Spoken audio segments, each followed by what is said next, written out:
Bank reconciliation statement, question number 7.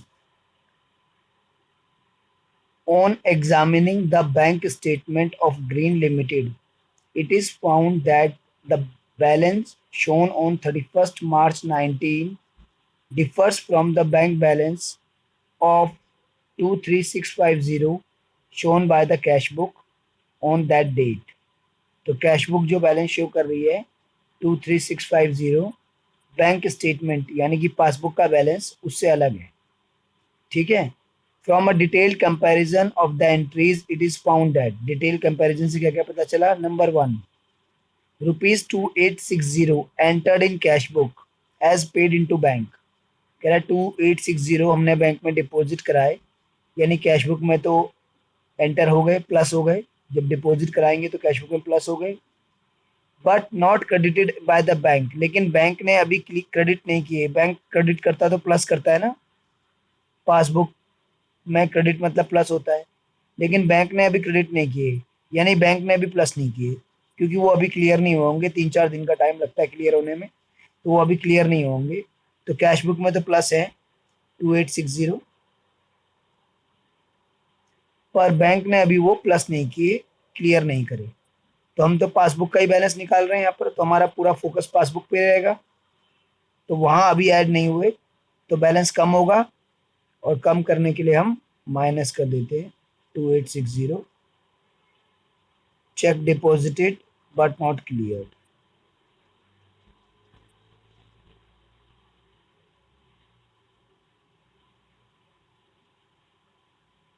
Deposit तो करा दिए लेकिन क्लियर नहीं हुए। नेक्स्ट देखिए, bank charges 70 on 31st March 19 are not recorded in the cash book. तो 70 के बैंक चार्जेस हैं, तो बैंक अगर चार्ज काटेगा तो हमारे अकाउंट में से काट लेगा। बैंक चार्जेस पासबुक में लेस हो गई, लेकिन हमें नहीं मालूम कि बैंक ने 70 रुपीज़ कोई चार्ज हमसे काटे हैं, हमने कैश बुक में लेस नहीं किया। बट हमारा फोकस रहेगा पासबुक पे।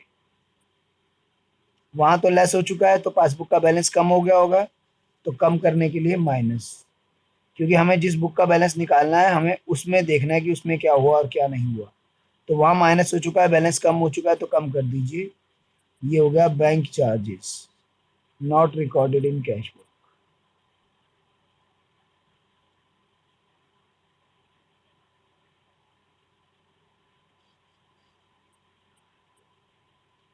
चलिए फिर आगे चलते हैं। अ bill for 5500 discounted with the bank. Bill discounted मैंने पिछली बार आपको समझाया था, ये अभी बिल्स ऑफ एक्सचेंज चैप्टर अभी हमने पढ़ा नहीं है, तो इसलिए इसका हल्का से मैं आपको बता देता हूँ। किसी कस्टमर ने हमें स्टैम्प पेपर पे लिख के दे दिया कि मैं आपको आफ्टर 3 मंथ्स 5500 रुपीज़ दूंगा, तो ये हमारे लिए बिल रिसीवेबल है, क्योंकि हमें रिसीव करना है। और जिस कस्टमर ने हमें दिया है ये लिख के, उसके लिए बिल्स पेबल है, हमारे लिए बिल रिसीवेबल है। उसने लिख के दिया कि वो हमें 3 महीने बाद 5500 रुपीज़ देगा, तो इसको बिल रिसीवेबल बोलेंगे। तो जब हमें बिल रिसीवेबल मिलता है, तो हमारे पास 3 ऑप्शन होते हैं। एक तो जितने टाइम का वो है उतने टाइम वेट करें और उतने टाइम बाद हम उस पार्टी से पेमेंट ले लें। दूसरा, वो बिल हम किसी और को पास कर दें, हमने किसी की पेमेंट करनी है तो एंडोर्स कर दें उसे। और तीसरा, वो बिल हम अपने बैंक को दे दें और बोलें कि आप 3 महीने बाद उस पर्सन से पैसा ले लेना, आप हमारे अकाउंट में अभी पैसा डाल दो, हमें अभी पैसे की ज़रूरत है, आप हमारे अकाउंट में अभी पैसा डाल दो, और जो चार्ज काटने हैं वो काट लो। तो ऐसे ही एक बिल था 5500 का, और हमने बैंक से डिस्काउंट कराया था, और 270 रुपीज़ बैंक ने चार्ज काटे थे, डिस्काउंटिंग चार्ज। तो 5500 में से अगर 270 गया, तो 5230 ये अमाउंट बैंक ने हमारे अकाउंट में बढ़ाया, क्योंकि बैंक तो डिस्काउंटिंग चार्ज काट के ही बढ़ाएगा ना अमाउंट। और हमें भी कैश बुक में इतना ही अमाउंट डालना था, क्योंकि हमें भी मालूम है कि बैंक 270 डिस्काउंट चार्ज ले रहा है। बट क्या लिखा हुआ है देखिए, अ bill for 5500 discounted with the bank is entered in the cash book without recording the discounting charges, यानी बिना डिस्काउंटिंग चार्ज लेस किए आपने कैश बुक में पूरा 5500 प्लस कर दिया, मिस्टेक हुई है आपसे, और मिस्टेक आपको करेक्ट नहीं करनी है, सिर्फ इम्पैक्ट शो करना है।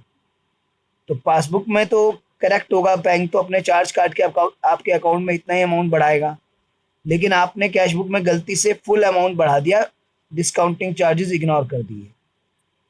तो 270 का डिफरेंस है। अगर कैश बुक की अमाउंट दो पार्ट्स में तोड़ दूं मैं, 5230 और 270, तो 5230 तो हमने भी प्लस कर रखा है कैश बुक में, और बैंक ने भी प्लस कर रखा है, वो इफेक्ट नहीं मारेगा।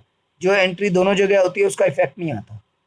270 की बात करें तो हमने कैश बुक में गलती से ऐड किया हुआ है, लेकिन बैंक ने नहीं ऐड किया हुआ, तो बैंक का बैलेंस 270 कम होगा, क्योंकि बैंक ने गलती से ऐड नहीं किया है। तो हम तो बैंक पासबुक का बैलेंस निकाल रहे हैं, तो हमें तो पासबुक से ही मतलब है। तो 270 कम होगा, तो 270 कम कर देते हैं। तो कैश बुक की गलती की वजह से पासबुक का बैलेंस कम होगा, क्योंकि कैश बुक में हमने गलत ज़्यादा दिखा रखा है, लेकिन हमें करेक्शन नहीं करनी, हमें तो इम्पैक्ट दिखाना है ना। तो discounting charges not recorded in cash book या not considered, discounting charges not considered in cash book.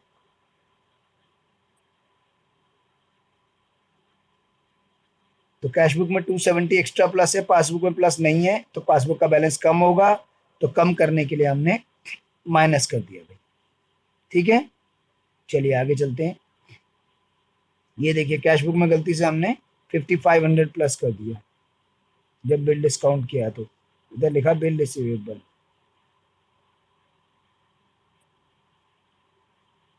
तो 270 एक्स्ट्रा प्लस कर दिया कैश बुक में। चलिए आगे चलते हैं। Cheques totalling ₹16,720 were issued by the company and duly recorded in cash book। इतने इशूड मतलब देना, तो 16,720 के चेक दिए और कैश बुक में एंट्री भी कर दी 16,720, कैश बुक में माइनस भी हो गया जब चेक दिए हमने तो। But had not been presented, लेकिन पेमेंट के लिए प्रेजेंट नहीं हुए, यानी पासबुक में अभी लेस नहीं हुए। हमने जिसको चेक दिया उसने हमारे अकाउंट से भी पैसा नहीं निकाला, तो पासबुक में अभी माइनस नहीं हुआ, तो पासबुक का बैलेंस ज़्यादा होगा। Cheque issued but not presented, cheques issued but not presented, तो अभी तक प्रेजेंट नहीं हुए, पासबुक में अभी तक लेस नहीं हुए, बैलेंस ज़्यादा होगा, ज़्यादा करने के लिए प्लस। आगे चलते हैं। On 25th March 19, a debtor paid 1,000 into the company's bank account in settlement of his account, but no entry was made in the cash book of the company in respect of this। किसी customer ने हमारे account में directly जमा करा दिए 1,000 रुपये, तो हमारे अकाउंट में बढ़ गए, पासबुक में ऐड हो गए, और उसने हमें ऐसा बताया नहीं, तो इसलिए कैश बुक में एंट्री नहीं चढ़ पाई। तो कैश बुक में तो 1,000 प्लस नहीं है, लेकिन पासबुक में प्लस हो गए।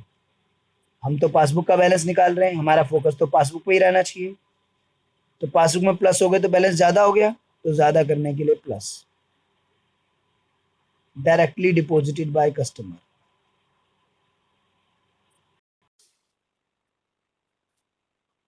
कस्टमर ने डायरेक्टली डिपॉजिट करा दिया। चलिए भाई नेक्स्ट एंट्री करते हैं।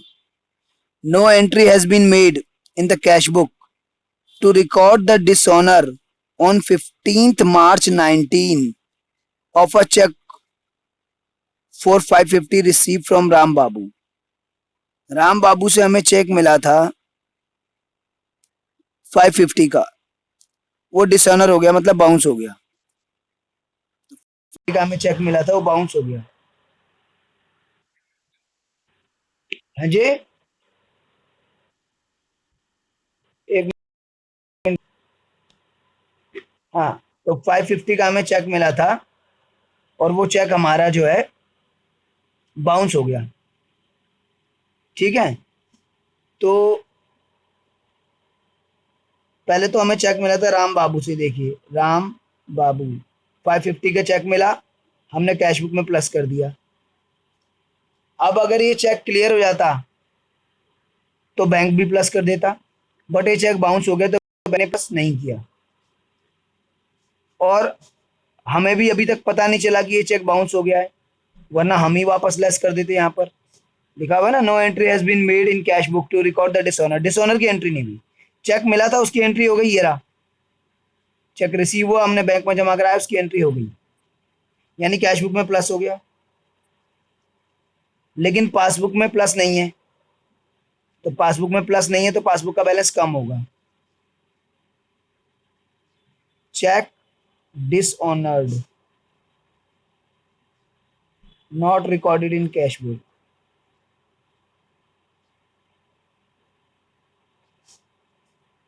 अब यहाँ पे इंपॉर्टेंट पॉइंट है डिसऑनर के बारे में।